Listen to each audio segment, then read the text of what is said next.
Okay. Chathurshi, good evening. Good evening sir. Okay. Screen விளங்குதானே பாருங்க. ஓ சார். ஓகே, நம்ம இன்னைக்கு படிக்க போகிற பாடம் தலை போட்டுக்கொள்ளுங்க. 19 தொடக்கம் 20ஆம் நூற்றாண்டு ஓவியர்கள். 19 தொடக்கம் 20ஆம் நூற்றாண்டு என்ன? இந்திய ஓவியன் போட்டுக்கொள்ளுங்க. ஆ. சரியா?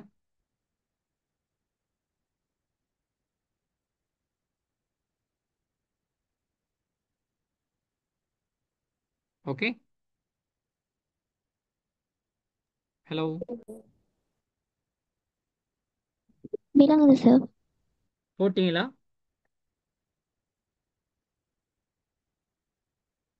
சதுர்ஷி போட்டிங்களா? ஓ சார். ஓ சார். ஓ. ஓகே, அதில் முதலாவது ஓவியர் ராஜா ரவிவர்மா.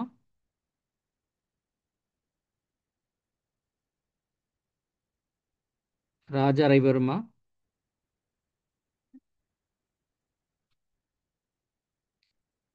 அடுத்து போடுங்க அபிநந்தினா தாகூர், நந்தலால் போஸ். இவங்கெல்லாம் மிக முக்கியமான ஓவியர்கள்.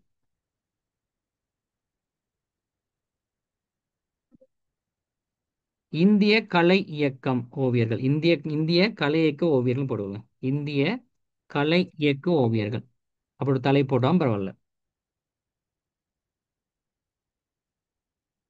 இந்திய கலை இயக்க ஓவியர்கள். ஓகே, அதில் முதலாவது படிக்க போற ஓவியர் ராஜா ரவிவர்மா. தலை போட்டுக்கலாம். படிக்க வேண்டிய பெஸ்ட் ஓவியர் வந்து ராஜா ரவிவர்மா. ஓகேவா? Okay sir. ஓகே, ரொம்ப சிம்பிளான ஒரு பாடம். நான் உங்களுக்கு தெளிவாக படிச்சு தரேன். ஓகே.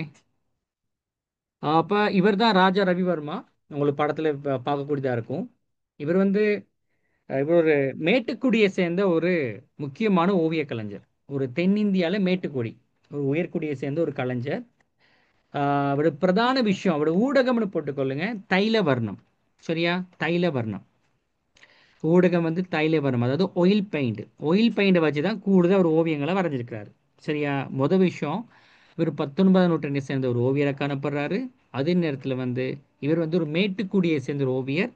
அடுத்து வந்து ஒரு ஊடகம் வந்து கூடுதலாக வரைஞ்ச ஓவியங்கள் வந்து ஆயில் பெயிண்ட். இப்போ உதாரணமாக சோக் கலரையோ பென்சில் கலரையோ பயன்படுத்தி ஓவியங்களை வரையாமல் தைல வர்ணம், அதாவது ஆயில் பெயிண்ட், உங்களுக்கு தெரியும், நான் சொல்லியிருக்கேன், அதை பயன்படுத்தி வரைஞ்ச ஒரு முக்கியமான ஓவியர் ஆவார்.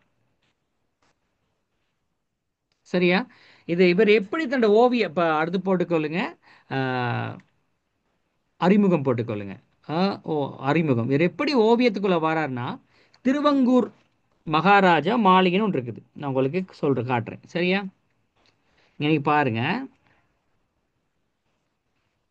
திருவாங்கூர் மகாராஜாவின் மாளிகை அப்படின்னு ஒருத்தர் இருந்தாங்க. திருவங்கூர் மகாராஜாவோட மாளிகை ஒன்று இருந்துச்சு, பெரிய ஒரு மாளிகை.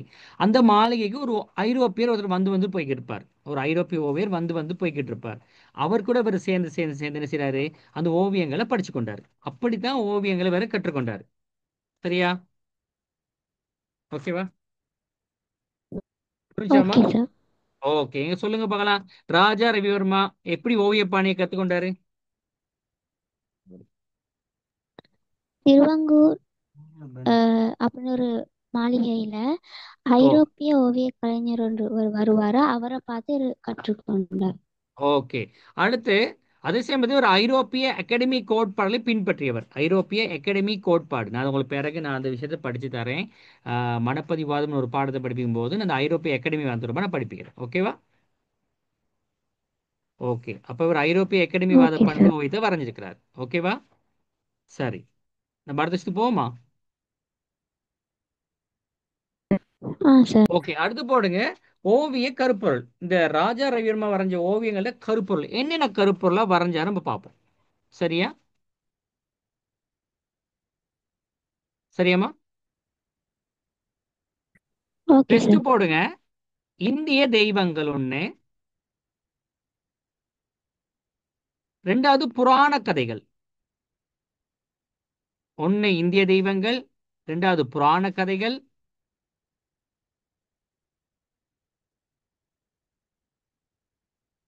இந்திய தெய்வங்கள். உங்களுக்கு விளங்குதா? நான் டைப் பண்றது விளங்குதா?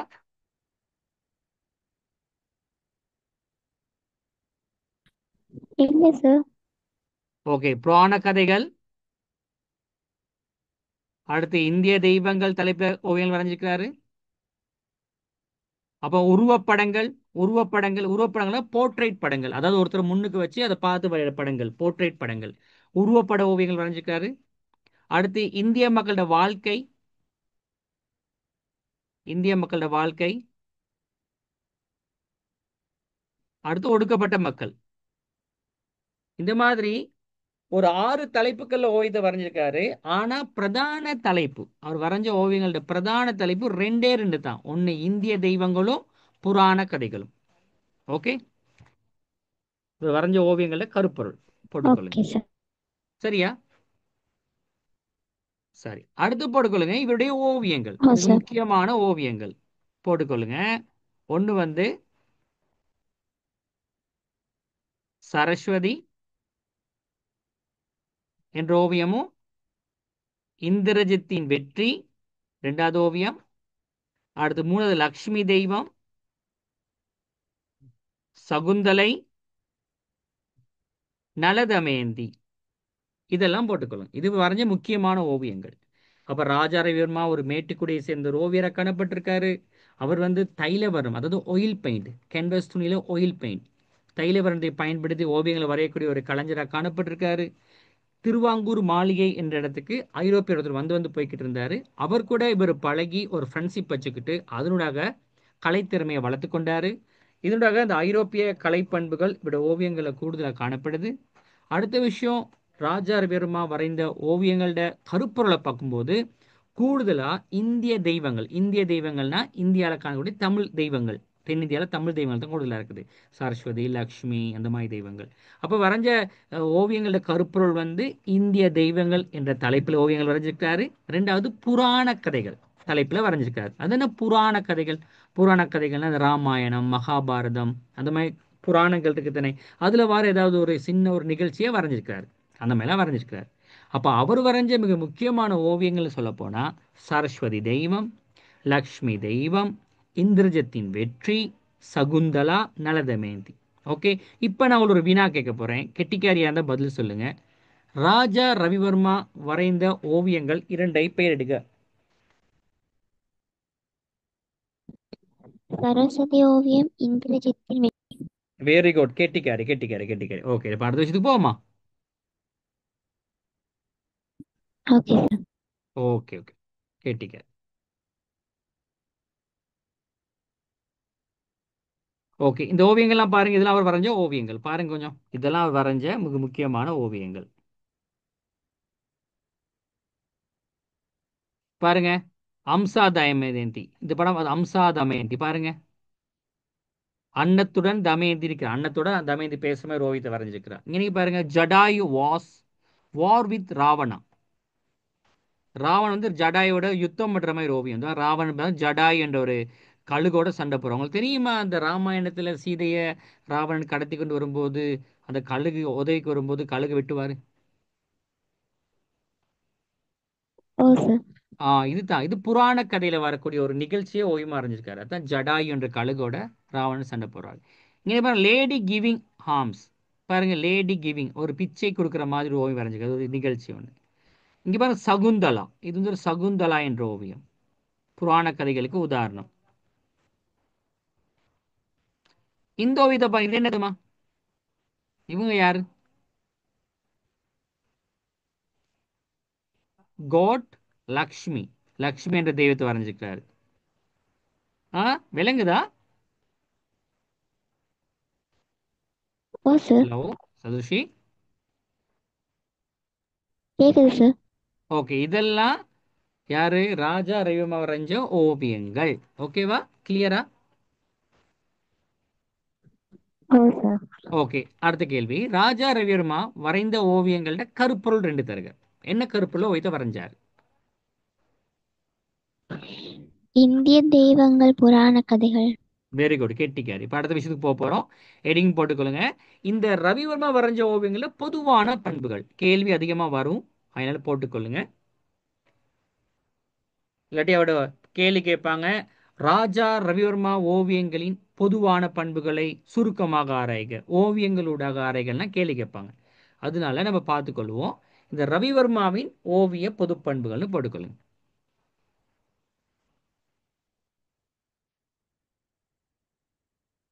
போட்டிங்களா? ஓ சார். ஓகே. இப்ப பாருங்க, அவரோட ஓவியங்கள் நம்ம பார்க்க போறோம்.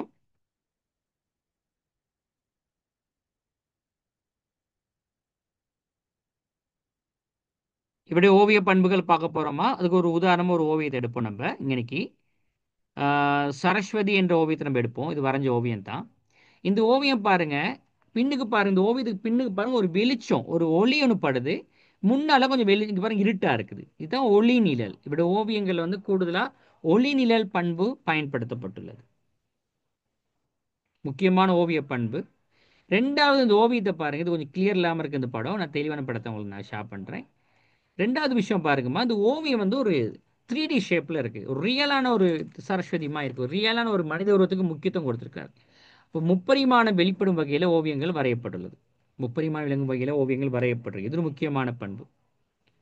மூணாவது விஷயம் பாருங்க, இந்த கோடுகள் வந்து தடிப்பமாக காணப்படுது. இங்க வரையப்பட்டுள்ள கோடுகள் வந்து தடிப்பமாக பயன்படுத்தப்பட்டுள்ளது. அடுத்த விஷயம், அந்த நான் முதல் சொன்ன கருப்பொருள் சொன்ன அது ஒரு பாயிண்ட்ஸா வரும். அது முக்கியமான பண்புகள். இவர் புராண கதைகள் மற்றும் இந்திய தெய்வங்கள் என்ற தலைப்பில் கருப்பொருளாக கொண்டு ஓவியங்களை வரைந்துள்ளார். அது ஒரு முக்கியமான ஓவிய பண்பாக காணக்கூடியதாக உள்ளது. Okay sir. அடுத்து இவர் வந்து நான் முதலே சொன்னேன் உங்களுக்கு, திருவாங்கூர் மாளிகைக்கு யார் வந்தா? ஒரு ஓவியர் வந்தாரு. அதனால அவர் என்ன என்ன ஐரோப்பியர் கலையை ஒருத்தர். கத்துக்கிட்டார் அவரு? ஐரோப்பிய அகாடமிக் கலை கோட்பாட பயன்படுத்துறார். சாரி, ஐரோப்பிய எக்கடமிக் அகாடமிக் கலை பாதிப்பு. கோட்பாட பயன்படுத்துறாரு. சரியா? அடுத்து முப்பரிமாண இயல்பு ஓவியங்களை காணப்படுது, ஒளிநிழல் காணப்படுது. அடுத்து தூர தரிசனம். நம்முடைய ஓவியங்களில் கூடுதல் தூர தரிசன பண்பு காணப்படுது. அதாவது அருகில பெருசாகவும் போக போக சிறியதாக காணக்கூடிய மாதிரி தூர தரிசன பண்பு கூடுதலாக காணப்படுது. அடுத்து அவர் ஓவியங்களை வரையறதுக்கு எதை பயன்படுத்தின கூடுதலா? எந்த ஊடகத்தை கையாண்டார் கூடுதலா? தைல தைல வர்ணம் வேறு தைல அப்ப வர்ணம். அதையும் போட்டுக்கொள்ளுங்க. கேன்வஸ் மீது எண்ணெய் வண்ணத்தை ஓகே சார். பயன்படுத்தி ஓவியங்களை வரைந்தார். அது ஒரு முக்கியமான பண்பு.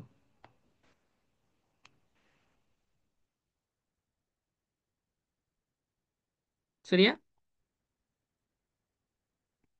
Okay sir. அடுத்த முக்கியமான பண்பு, இந்திய சமூகத்தையும் மக்களோட வாழ்க்கையையும் அடிப்படையாக கொண்டு ஓவியங்களை வரைஞ்சார். இந்திய சமூகத்தையும் மக்களோட வாழ்க்கை முறையும் கருப்பொருளாக கொண்டு ஓவியங்களை வரைஞ்சிருக்கிறார்.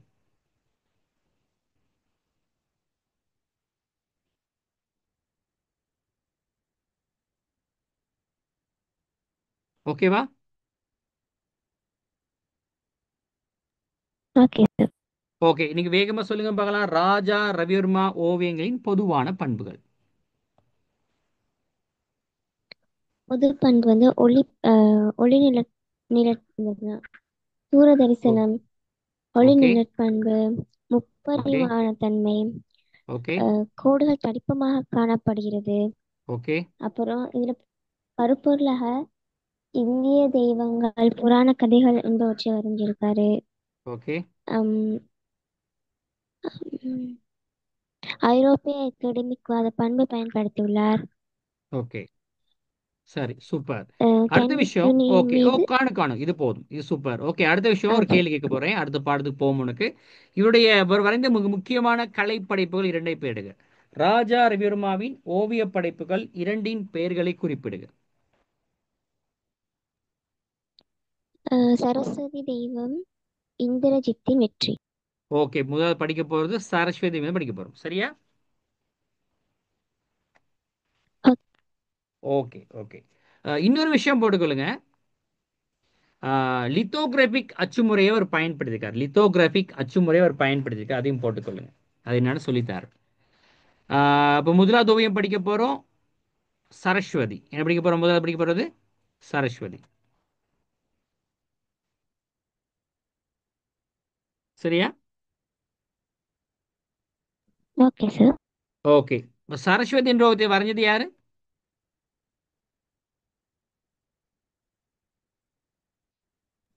ராஜா ரவிவர்மா. ஓகே, அப்ப வேகமா போடணும். சரஸ்வதினு போட்டு இனம் காண்க சரஸ்வதி. இதை வரைஞ்சது ராஜா ரவிவர்மா. ஊடகம் என்னது?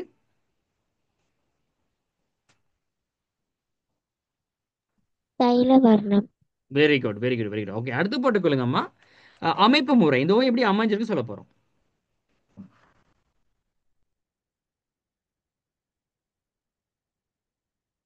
ஓகேவா? Okay sir. ஓகே, இப்போ இதில் அமைப்பு முறை சொல்லப்பா. ஓகே இங்க சார். பாருங்க, இந்த சரஸ்வதி வந்து பாருங்க. சரஸ்வதிக்கு எத்தனை கைகள் இருக்கு? 4 கைகள் இருக்கு. 5 கைகள் இருக்கு. என்ன இருக்கு? 5 கைகள். 5 கைகள் கொண்டு காணப்படுது. நான் உங்களுக்கு கொஞ்சம் இருங்க, நான் உங்களுக்கு தேவையா இருந்தா.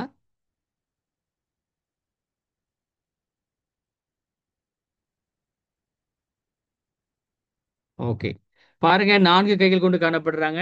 ஒரு வீணையை கையில மீட்டி கொண்டு இருக்கிறாங்க. இன்னொரு கையில வந்து கையில ஒரு மாலை காணப்படுது. அப்புறம் வந்து பொன்னீர் ஆடை, அதாவது வெந்நீர் ஆடை. வெந்நீர் ஆடை இணைஞ்சு கரைக்கு வந்து என்னது பொன்னிறத்துல அந்த கரையிலங்காரம் காணப்படுது. அழகான கிரீடத்தை அணிஞ்சிருக்கிறாங்க.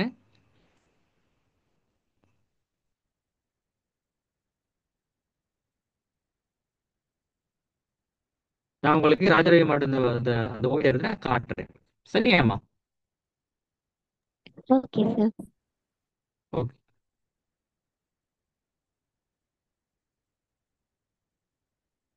இதுவரைக்கும் சொல்லுங்க பார்க்கலாம், கெட்டிக்காரி சொல்லுங்க. ராஜா ரவிவர்மா வரைஞ்ச ஓவியம் சரஸ்வதி ஓவியத்தை பத்தி இதை விளங்குனுச்சா உங்களுக்கு? சொல்லுங்க பார்க்கலாம். நான் அந்த ஓவியத்தை எடுத்து காட்டுறேன். ஓவியத்தை ராஜா ரவிவர்மா வரைஞ்சிருக்காரு. இது வந்து ஓகே. தைல வர்ண ஊடகத்தை பயன்படுத்தியிருக்காங்க. ஓகே, வெரி இதுல குட். அமைப்பு முறை வந்து வெண்ணிற ஆடை அணிந்திருக்காங்க, கிரீடம் அணிந்திருக்காங்க, 4 எஸ், கைகளை அழகிய கிரீடம் கொண்டுள்ளது. அணிஞ்சிருக்காங்க. ஓகே.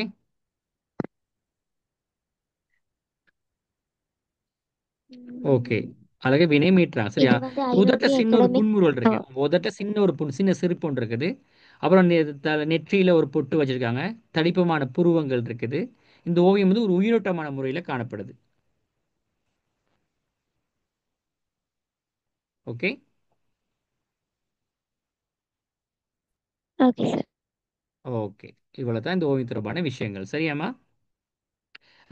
அடுத்து போய் இந்த ஓவியத்தை பின்னணியை பார்க்கும்போது இந்த ஓவியத்தின் பின்னணி வந்து ஒரு என்னது ஒரு காலை காட்சியை கிடைக்கும். ஒரு அருணோதயத்தை காட்டுறாங்க. அருணோதயம். அருணோதயம் சொல்றது என்னன்னா ஒரு சூரியன் உதிக்கிற அந்த சீனை காட்டுறாங்க.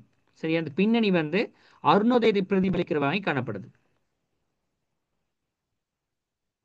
விளங்குதாம்மா? அதாவது பின்புறது வந்து சூரியன் உதிக்கும் போது ஓ அந்த சார். பிரகாசமான வர்ண பயன்பாடு பின்னணியில காட்டப்பட்டிருக்கு. விளங்குதா? அதாவது வலது பக்கம், இடது பக்கம் வந்து இரண்டு நிலையில காணப்படுது. வலது பக்கம் அந்த ஓவியத்தின் பின்னணியில வந்து வலது பக்கத்துல வந்து என்னது ஒரு அருணோதயத்தை பிரதிபலிக்கும் வகையில இந்த ஒளிநிழல் காட்டப்பட்டிருக்கு. அப்ப நல்லா விளங்கிக் கொள்ளுங்க. ஒளிநிழல் கொண்டு ஓவியத்தை வரைகிற முறையை அவர் பின்பற்றி இருக்கிறார். சரியா? Okay sir. சரி, அதே நேரத்துல பாருங்க, அந்த ஆற்றங்கரையில இப்ப இந்த இடத்துல நிறைய தாமரை பூக்கள்லாம் வந்து நான் உங்களுக்கு இந்த இதை எடுத்து காட்டுறேன். இந்த பாருங்க, படம் வந்துருச்சு உங்களுக்கு. இந்த விலங்குதாம்மா இது? ஓ சார், விளங்குது. ஸ்கிரீன் விலங்குதான் பாருங்க. ஓ சார், விளங்குது. இது இந்த பெயிண்டிங்லாம் விலங்குதா கிளியரா?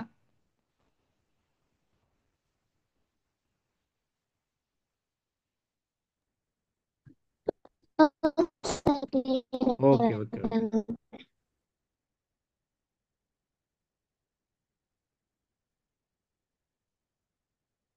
பாருங்க, உங்களுக்கு பெயிண்டிங் விளங்குமான்னு நினைக்கிறேன். அந்த பெயிண்டிங் வந்துருச்சு. இப்போ இந்த பெயிண்டிங் காட்டுறேன் பாருங்க, உங்களுக்கு இன்னும் கிளியரா இருக்கும். இந்த இப்ப சரஸ்வதி இந்த கிளியரா இந்த படம் விளங்குதா பாருங்க. பாருங்க,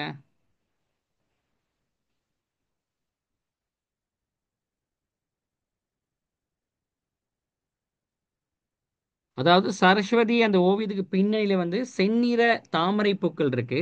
அதெல்லாம் அந்த சரஸ்வதியை பார்க்குற தன்மையில அந்த ஓவியம் வரையப்பட்டிருக்குது. நான் உங்களுக்கு இந்த ஓவியத்தை காட்டுறேன்.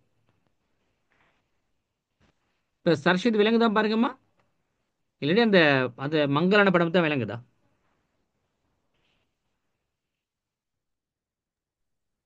அஹ் விலங்கு சார், நடுவுல கருப்பு கலர் திரை அந்த மாதிரி இறங்குது. அப்படியா? கொஞ்சம் இருங்க. அது கொஞ்சம் லோட் ஆகுறனால தான் அப்படி இருக்கு போல. படம் கொஞ்சம் லோட் ஆகுறனால தான் அப்படி இருக்குது. கொஞ்சம் எனக்கு காட்டுறேன். அப்போ இதுதான் சரஸ்வதி என்ற ஓவியம். ஓகே. அப்போ அந்த ஓவியம் வரவரைக்கும் நம்ம பார்ப்போம். அப்போ அந்த ஓவியத்தின் பின்னில வந்து ஒரு அருணோதய காட்சி காட்டப்பட்டிருக்குது. அதே நேரத்தில் வந்து அதுக்கு பின்னுக்கு ஒரு ஆற்றங்கரை, ஒரு ஆறு ஒன்று காட்டப்பட்டிருக்கு. அதில் வந்து செந்நிற தாமரை பூக்கள், அதாவது சிகப்பு நிற தாமரை பூக்கள் வந்து மலர்ந்து நிற்கிதான். சரி, அதெல்லாம் வந்து சரஸ்வதி நோக்கி பார்க்குற தன்மையில் இந்த ஓவியங்கள் வரையப்பட்டுள்ளதாக காணக்கூடியதாக உள்ளது. இது வந்து ஒரு புராண கதையில் வரக்கூடிய ஒரு காட்சியை தான் என்ன செய்கிறாங்க அவங்க ஓவியமாக வரைஞ்சிருக்காங்க. ஓகே, இவ்வளோ தான் சரஸ்வதி தொடர்பான விஷயங்கள். கிளியராமா? Okay sir. கிளியரா? ஓ சார். ஓகே, நான் உங்களுக்கு ஓ. இப்போ பாருங்க, விலங்குதான் பாருங்க, விலங்குதான் பாருங்க, இந்த விலங்குதான் பாருங்க. கொஞ்சம் ஓ சார், விளங்குது. இது என்ன பிரச்சனைனா கொஞ்சம் கவரேஜ் பிரச்சனால படம் ஜூம் ஆக மாட்டேங்குது. நான் உங்களுக்கு காட்டுறேன், இந்த விலங்குதா. ஓ இதுதான் சார், இந்த கிளியரான படம். இந்த இருக்கு படம். பாருங்க, விலங்குதான் பாருங்க, இங்கே பாருங்க. ஓ சார், விலங்குதா, கிளியர் விலங்குதா. கிளியரா இருக்கு. ஓ எஸ், இந்த படம் தான் சொன்னேன் இப்போ உங்களுக்கு. பாருங்க, இதுதான் அந்த படம். பாருங்க. என்னது இந்த ஓவியத்துக்கு பின்னணியில் பாருங்க, ஒரு ஆற்றங்கரை காணப்பட்டிருக்கு. அதில் நிறைய செந்நிற தாமரைகள் காணப்படுது. அந்த தாமரைகள்லாம் இவங்களை பார்க்குற மாதிரி காணப்பட்டிருக்குது. சரஸ்வதி 4 கைகள் காணப்படுது. 2 கையில் வீணை மீட்டுறாங்க. தன்னுடைய வலது கையில், பின்னுக்கு வலது கையில் வந்து என்னது ஒரு ஒரு மாலை காட்டப்பட்டிருக்குது. ஒரு பொன்னிற ஆடை அணிஞ்சிருக்கிறாங்க. இந்த ஆடை வந்து ஒரு எளிமையான ஆடை. அதாவது சரஸ்வதி அணிஞ்சிருக்க ஆடை வந்து ஒரு எளிமையான ஆடையை காட்டியிருக்கிறாங்க. அதாவது நான் முதலே சொன்ன மாதிரி அந்த இந்திய மக்களோட சிறப்புன்னு போட்டுக்கொள்ளணும், அல்லது குறிப்புன்னு போட்டு எழுதி கொள்ளுங்க. இந்திய மக்களோட ஆடையை அந்த ஓவியத்தில் காட்டியிருக்காரு. ஒரு சரஸ்வதி வந்து ஒரு எளிமையாக காட்டியிருக்கிறார். ஒரு சரஸ்வதி தெய்வத்தை எப்படி காட்டணுமோ அப்படி உயர்ந்து காட்டாம அந்த இந்திய மக்களோட வாழ்க்கை முறையோட இந்த சரஸ்வதியை கனெக்ட் பண்ணி இந்த ஓவியத்தை வரைஞ்சிருக்கிறார். அப்போ இந்திய மக்களோட வாழ்க்கை முறை இப்படி தான் காணப்படும் சொல்லி மறைமுகமா ஒரு எளிமையா இந்த ஓவியத்தை வரைஞ்சிருக்கிறார். பாருங்க, அது இல்லாமல் பக்கத்தில் ஒரு மயில் ஒன்று காணப்படுது. ம் ஆஹ் தடித்த புருவங்கள் காணப்படுது. சிறிய முகத்தில் சின்ன ஒரு புன்முறுவல். ஆ, சிறிய பொட்டு நெற்றியில காணப்படுது. அழகிய கிரீடம் காணப்படுது. இந்த ஓவியங்களை பின்னணியில பாருங்க, ஒளிநிழல் காட்டப்பட்டிருக்கு. இதெல்லாம் சேர்ந்தது தான் சரஸ்வதி தெய்வம் தொடர்பான ஓவியம். இந்த இப்போ ஒரு கேள்வி கேட்கிறேன். இந்த சரஸ்வதி தெய்வத்துல வந்து இந்திய மக்களோட வாழ்க்கை முறை காட்டப்பட்டிருக்குதா? ஓ. எப்படி காட்டப்படுது, விளக்கப்படுத்த முடியுமா குயிக்கா? அஹ் சரஸ்வதி தெய்வத்திட ஆடை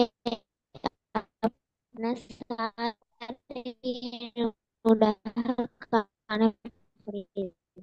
okay okay okay, nice nice nice. Okay, super super super. அடுத்து இது போமாப்பா நம்ம. எளிமையான தன்மை. ஓ எஸ். அடுத்து இது போமா.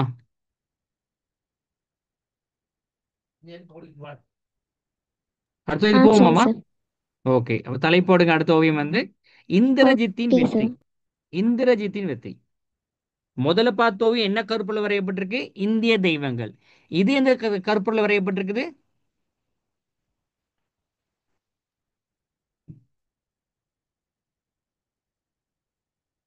ஹலோ. புராண கதைகள், யா சார். எஸ், புராண கதை. அப்ப புராண கதை போட்டு தலைப்பு இந்த ஓவியத்தை போடுவோம், இந்திரஜித்தின் வெற்றி. இது இந்திரஜித்னு சொல்றது யாருன்னா ராவணன் மகன். அவன் வந்து மேகநாதன்னு சொல்லுவாங்க. சரியா? இது ஒரு புராண கதையை தழுவி வரையப்பட்ட ஒரு ஓவியம். இது வரைஞ்ச கலைஞர் வந்து ராஜா ரவிவர்மா. ஊடகம் வந்து தைலவர்ணம். இது என்ன கருப்பொருள் வரையப்பட்டிருக்குன்னா புராண கதைன்னு போட்டுக்கொள்ளுங்க. ஓவியத்தின் இனம் காண்கன்னு போட்டு இந்திரஜித்தின் வெற்றின்னு போட்டுக்கொள்ளுங்க. Victory of மேகநாதா. சரியா? இந்த இந்திரஜித்னு சொல்றது யாருன்னா ராவணன் புதல்வன் மகன்னு சொல்லுவாங்க. அவனுக்கு இன்னொரு பேர் இருக்கு, மேகநாதன். சரியா? அப்ப உங்களுக்கு தெரியும் தானே, இந்த ராவணன் சொல்றது வந்து இலங்கையில தான் இருந்தாராம். ராவணன் எங்க இருந்தாரா? இலங்கையில தான் இருந்தாராம். அப்பெல்லாம் கதைகள் ராமாயணத்தில் சொல்லப்படுது. அப்ப அந்த நேரத்துல இலங்கையில இருந்த ராவணனோட இருந்த ஒரு சிறந்த ஒரு போர் வீரர் தான் இந்த மேகநாதன் சொல்லக்கூடிய இந்திரஜித். சரியா? Okay sir. அப்ப அந்த ராவணோட புதல்வனுக்கு வந்து நிறைய அதிகாரங்கள்ல அந்த காலத்துல வந்து தெய்வம் வந்து கொடுக்கப்பட்டிருந்துச்சாம். நிறைய ஆயுதங்கள், நிறைய வரங்கள், எல்லாமே அதிகாரம் வழங்கப்பட்டுருச்சு. சரியாமா? அதுக்காக அது உதாரணமா சொல்ல ஓகே போனா சார். ராமாயணத்துல நீங்க பார்த்திருந்தா தெரியும். ராமன் மற்றும் லட்சுமண் அவங்க ரெண்டு பேரையும் ரெண்டு முறை அவர் தோற்கடிச்சிருக்காரு. யாரு? இந்திரஜித். இந்திரஜித் சொல்லக்கூடிய ஒரு பலமிக்க, ஒரு திறமை மிக்க, ஒரு போர் குணம் கொண்ட, அஹ், தேவலோகத்துல வந்து அதிகமா வரங்களை பெற்ற ஒரு முக்கியமான ஒரு மனிதர். ராவணன் சொந்த மகன். அப்ப அவர் வந்து என்னது, ராமனையும் லட்சுமணனையும் ரெண்டு பேரும் தோற்கடிச்சிருக்காரு. அவரை பத்தி சொன்ன விஷயங்கள். அப்ப இந்த மேல கொடுக்கப்பட்ட இந்த ஓவியத்தை பத்தி பார்க்க போனா, இந்த ஓவியமானதுமா நல்லா விளங்கிக் கொள்ளுங்க. இந்த இந்திரஜித்தின் வெற்றி என்ற ஓவியத்தை பத்தி பார்க்க போனா, இது வந்து 1905 வரையப்பட்டிருக்குது. ஊடகம் தைலவர்ணம். சரியா?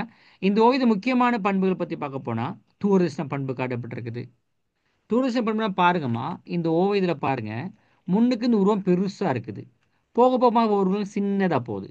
ஏன்னா அதுதான் கண் மட்டத்துக்கு முன்னுக்கு காணப்படுவது பெருசாகவும் போக போக சின்னதாக இருந்தால் தூரதர்சனம். அப்போ இந்த ஓவியங்களில் பொதுவாக முப்பரிமாண இயல்பு, தூரதர்சன பண்பு, ஏன்னா உருவங்கள் தடிப்பம் வரையப்பட்டிருக்குது, உருவங்கள் உயிரோட்டமாக வரையப்பட்டிருக்குது, ஒளிநிலை காட்டி ஒளிநிலை பாருங்க, ஒளிநிலை பாருங்க. இங்கே பாருங்க, உங்களோட ஷெடோ வந்து பின்னுக்கு விழுகுது. நான் அடுத்த படத்தை உங்களுக்கு கொண்டு வந்து காட்டுறேன். இதெல்லாம் இந்த ஓவியம் முக்கியமான பண்புகளாக காணக்கூடியதாக உள்ளது. Okay sir. சரியா? அடுத்து அமைப்பு முறையை பார்ப்போம். இந்த ஓவியத்தின் அமைப்பு முறையை பார்ப்போம், எப்படி அமைஞ்சு சொல்லி பார்ப்போம். இங்க பாருங்க, இந்த இது ஒரு குடை பிடிக்கிறாரு. குடை பிடிக்கிறாரு, கீழே வந்து நீண்டுகிட்டு இருக்காரு. அவர் யாருன்னு? அவர் தான் ராவணன். சரியா? இவர் தான் ராவணன். ராவணன் எப்படி செய்யறாரு? குடையின் கீழே வந்து நின்றுகிட்டு இருக்காரு. அவர் கையில ஏதோ குண்டலம், அதாவது அந்த காலத்துல சண்டைக்கு வச்சுப்பாங்க குண்டலம், அதுக்கு மேல கையை வச்சு எதிராக நின்றுகிட்டு இருக்காரு. சரியா? பக்கத்துல நம்ம தூதர்களை பார்த்து, தூதர்கள் நிறைய பேர் தூதர்கள் இருக்காங்க. இங்க வந்து சீதை இருக்காங்க. சீதை ஒருத்தர் பிடிச்ச வகல் இருக்காரு. ராவணன் அவங்கள நோக்கி தூதர்களை பார்த்த மாதிரி குண்டலத்துல குண்டலம்னு தெரிந்து அந்த அனுமான்லாம் கையில் வச்சிருப்பாரு சண்டைக்கு போடுற அந்த மாதிரி ஒரு குண்டலத்துக்கு மேல கையை வச்சுக்கிட்டு ஓ. தூதர்களை பார்த்த மாதிரி அவர் நின்று கொண்டிருக்காரு. சரியா? இந்த இடத்துல பாருங்க, ஒருத்தர் இந்த ராவணனுக்கு முன்னால பாருங்க, ஒருத்தர் பாருங்க, வேல் என்ன அது, அம்பெல்லாம் வச்சுக்கிட்டு வில்லெல்லாம் வச்சுக்கிட்டு ஒருத்தர் நிற்கிறாரு. அவர் தான் இந்திரஜித். நான் உங்களுக்கு நான் கிளியரான படத்தை காட்டுறேன். எதுக்கும் நான் வரைஞ்சு காட்டுறேன். அதான் பாருங்க,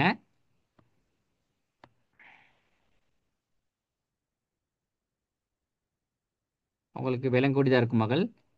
இவர் தான் இந்திரஜித். சிகப்பா போட்டேன், ஒயிட்ல போட்டு காட்டுறேன். இவர் தான் ராவணன். இவர் ராவணன். இவர் வந்து Indrajit. Okay. Okay sir. Okay. இது சீதை மாதிரி இருக்குது. இது சீதைன்னு சொல்றாங்க ஒரு சிலாக்கள். சாதாரண பெண் ஒருத்தின்னு சொல்றாங்க. அதாவது ஒரு அரச மண்டபத்துக்கு வந்து ஒரு பெண் ஒருத்தியை இழுத்து வந்த மாதிரி ஒரு ஓவியம் காணப்படுது. அந்த பெண்ணை இழுத்து வந்து ஒரு கருப்பு நிற மனுஷன், இங்க ஒரு கருப்பு நிற மனுஷன் காட்டியிருக்கான். அவன் தான் அந்த பெண்ணை இழுத்து வந்த மாதிரி ஓவியம் இன்னைக்கு காணக்கூடியதாக உள்ளது. சரியா? பெண் மீது தான் இந்த ராவணனும் இந்த இந்திரஜித்தும் கவனம் செலுத்தியுள்ளதாக காணக்கூடியது அந்த ஓவியம் இருக்கு. சரியா? Okay sir. அடுத்த விஷயம் மகள், நம்ம அடுத்த விஷயம் பார்க்க போறோம். இதுல பாருங்க, இல்ல இந்திரஜித் வந்து இந்த ஓவியத்துல வந்து இந்திரஜித் வந்து கையை நீட்டி ஒரு நிலத்தை நீட்டி ஏதோ ஒரு கட்டளையை சொல்ற மாதிரி தன்னுடைய சுட்டு விரலை நிலத்தை நோக்கி நீட்டிக்கிட்டு ஏதோ ஒரு கருத்தை சொல்ற மாதிரி இந்த ஓவியம் வரையப்பட்டிருக்குது. சரியா? முக்கியமான சொல்ல போனா அந்த ஓவியங்களை பாருங்க தங்கங்களா, நம்முடைய இந்திரஜித்தும் சரி ராவணனும் சரி எப்படி காணப்படுறாங்கன்னா, அவனது ஒரு அழகான கிரீடம் அணிஞ்சு அழகா ட்ரெஸ் அணிஞ்சு சூப்பரா காணப்படுறாங்க. ஓகே.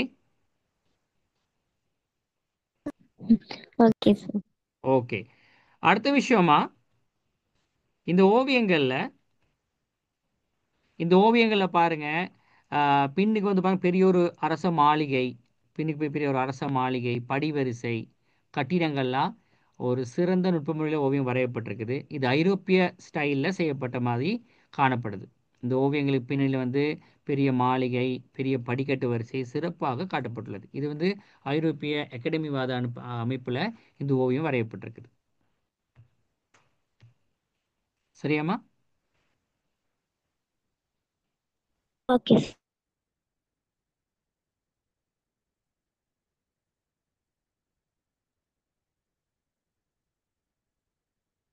ஓகேவா? Okay sir. Okay, okay, okay. அடுத்த இந்த விஷயத்தை பற்றி சொல்ல போனா தாங்கங்களா, அடுத்த விஷயத்தை பற்றி சொல்ல போனா, இந்த ஓவியத்தில் அடுத்த அமைப்புமுறை பார்க்கும்போது, இங்க நீங்க பாருங்க, ஒருத்தர் வந்து ஒரு சிகப்பு நிற கொடியை பிடிச்சிக்கிட்டு இருக்காரு. இந்த இது பாருங்க, ஒரு சிவப்பு நிற கொடியை பிடிச்சி ஒருத்தர் இருக்கிறாரு. அதனூடாக நம்ம என்ன சொல்ல போறோம்னா, இந்த ஓவியத்தில் வந்து அந்த இந்திரஜித் மற்றும் ராவணன் அவங்கள்ட்ட வந்து ஒரு வலிமையை காட்டக்கூடியதாக இந்த ஓவியம் காணக்கூடியதாக உள்ளது. சரியா? இவ்வளவு தான் இந்த இந்திரஜித்தின் வெற்றி தொடர்பான விஷயங்கள். ஓகே. அப்ப நான் இதுல உங்களுக்கு கேள்வி கொஞ்சம் கேட்கறேன், நீங்க சொல்லுங்க பார்க்கலாம்.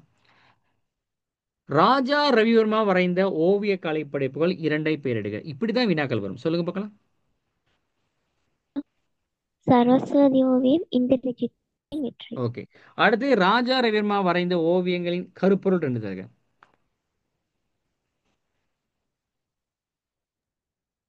புராண கதைகள், தெய்வ உருவங்கள்.